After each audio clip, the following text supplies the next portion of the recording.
से बनवली से मूर्ति बनवली। हमरे गाँव में 10 दिन रहेला तुम्हारे। इससे हम विदाई कराए मूर्तिया करेला।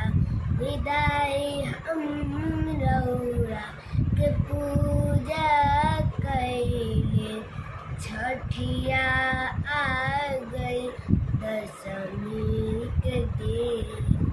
छठिया आ गई दशमी के दिन।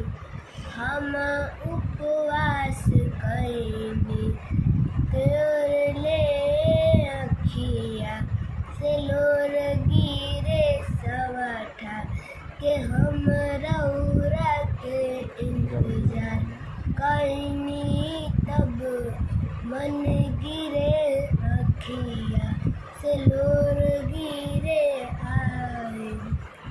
आई जब तू जानो सुना सुना मन कठोर करके कंधा पर उठावे लगा।